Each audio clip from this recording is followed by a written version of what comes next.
Hai, aku Ana. Selamat datang di Analisa Buku bareng Ana. Pada video kali ini, aku akan mengulas buku yang cukup menggambarkan bagaimana penderitaan di masa Orde Baru dengan balutan fiksi, namun tetap menggunakan data yang valid, dan cukup menggambarkan gimana kejamnya pemerintahan era Orde Baru. Siapa lagi kalau bukan bukunya Mbak Leila S. Chudori berjudul Laut Bercerita. Sebelum aku ulas gimana buku ini dan gimana apa yang aku dapatkan ketika aku membaca buku ini, kita lihat dulu identitas bukunya berikut.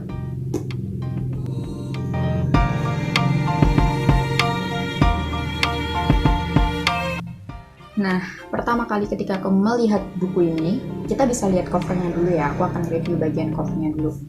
Pas aku ngeliat covernya ini warnanya biru, terang banget ya warnanya, ceria banget. Di sini tuh aku bisa ngeliat gambar ikan-ikan, dan aku juga melihat sosok yang tenang. Nggak sosok sih, ke suasana yang tenang karena ini warnanya biru, lukisannya indah, warnanya biru dan gambaran laut yang cukup seperti kehidupan pada umumnya. Jadi menurutku ini gambaran yang tenang gitu.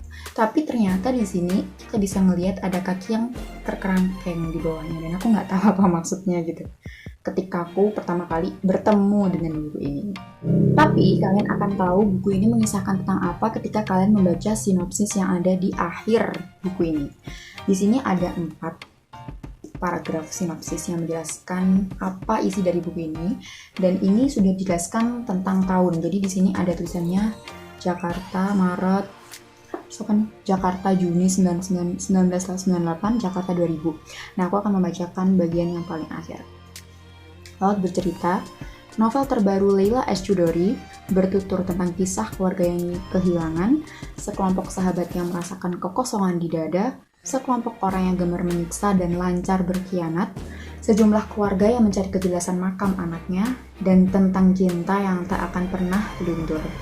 Buku yang memiliki halaman 373 ini memiliki 2 sudut pandang yang berbeda. Ini bisa kita lihat pada bagian daftar isinya.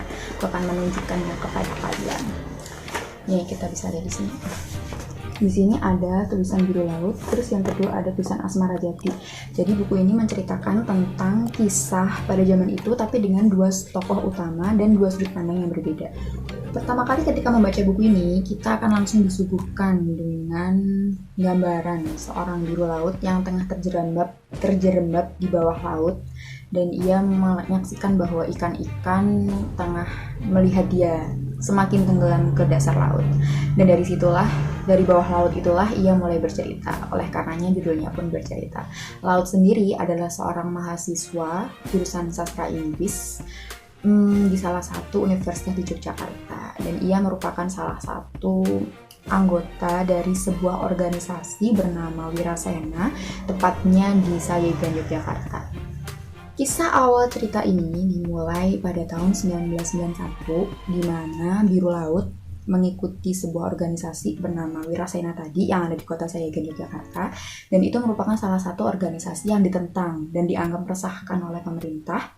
Jadi dia dianggap makar dan cukup membuat anggota-anggotanya menjadi buron kala itu. Pada bagian biru laut, ia akan menceritakan tentang bagaimana dirinya menjalani hari-harinya sebagai aktivis kaum kiri yang dianggap menentang itu tadi, di mana ia bertemu dengan teman-temannya yang memiliki berbagai karakter. Ia bertemu dengan seorang Anjani, seorang kekasihnya yang sangat ia rindukan ketika ia diculik, dan lain sebagainya. Tapi kisah itu kemudian menjadi suram ketika Laut tiba-tiba bercerita tentang dirinya yang di dalam penjara. Dari versi Laut ini kita akan menemukan gimana pedihnya menjadi seorang laut yang ia akan ditahan, disiksa. Penyiksaannya beragam ya. Dari sisi ini kita akan melihat gambaran gimana laut disiksa, mulai dari ia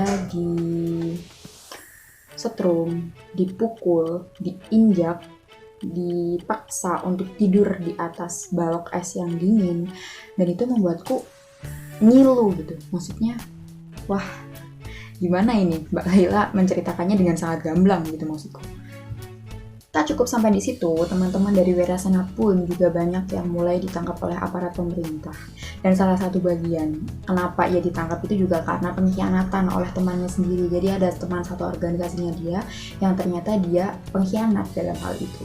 Dan ini yang membuat Laut benar-benar sakit hati dikhianati oleh seorang teman yang ia percaya di dalam organisasi tersebut.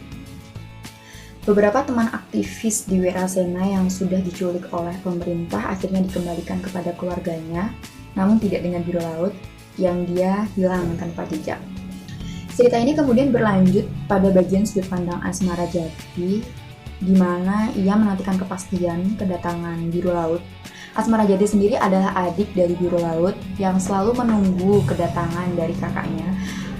Setelah pas ia diculik, ia berharap bahwa kakaknya akan kembali sama dengan teman-teman yang lain yang sudah dikembalikan oleh aparat pemerintah.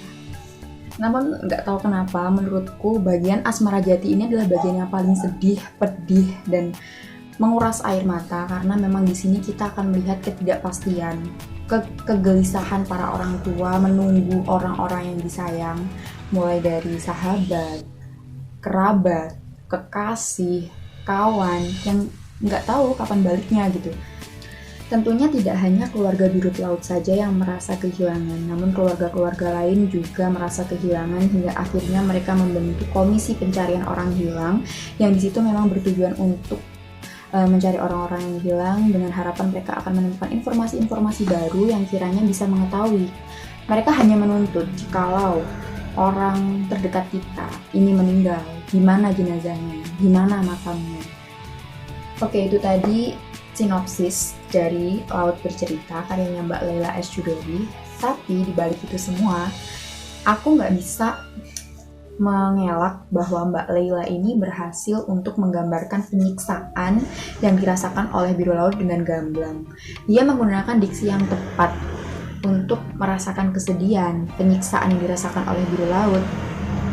Sementara itu, untuk alurnya ini, menurutku alurnya ada 3.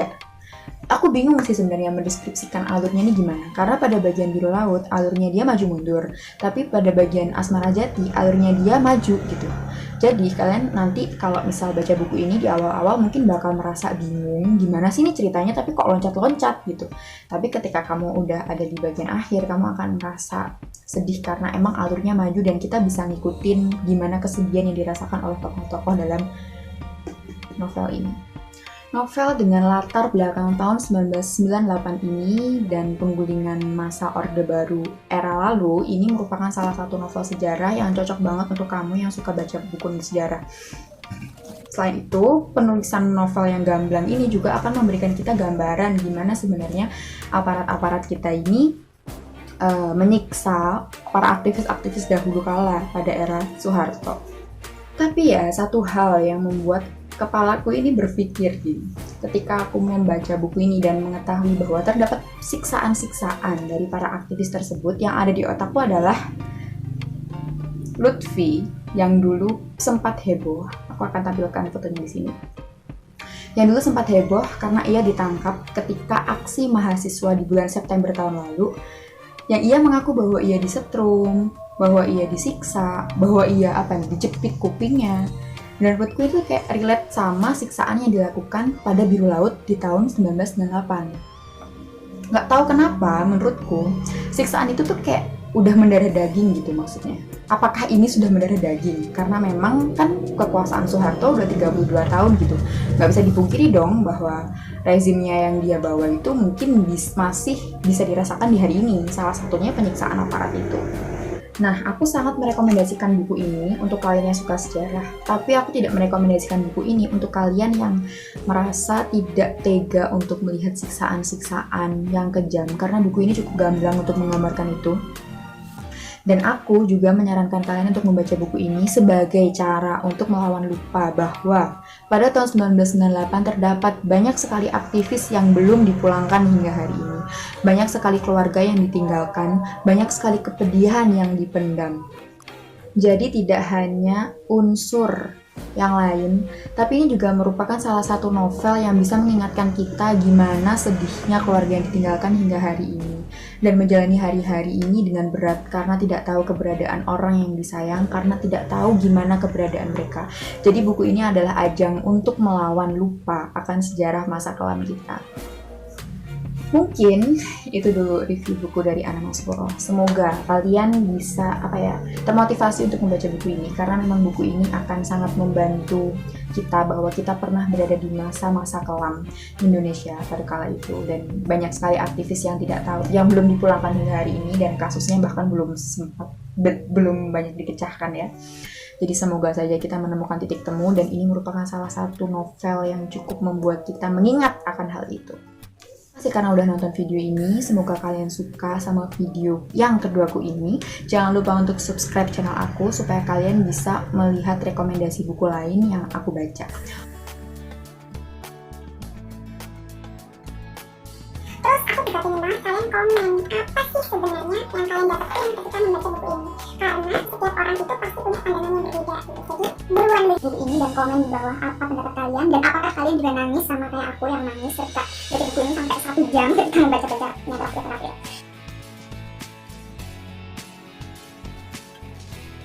Sekian dulu review buku dari Anna Masborough. Semoga video ini bisa bermanfaat dan bisa menambah wawasan literasi kalian. Jangan lupa subscribe, like, and share, dan terima kasih.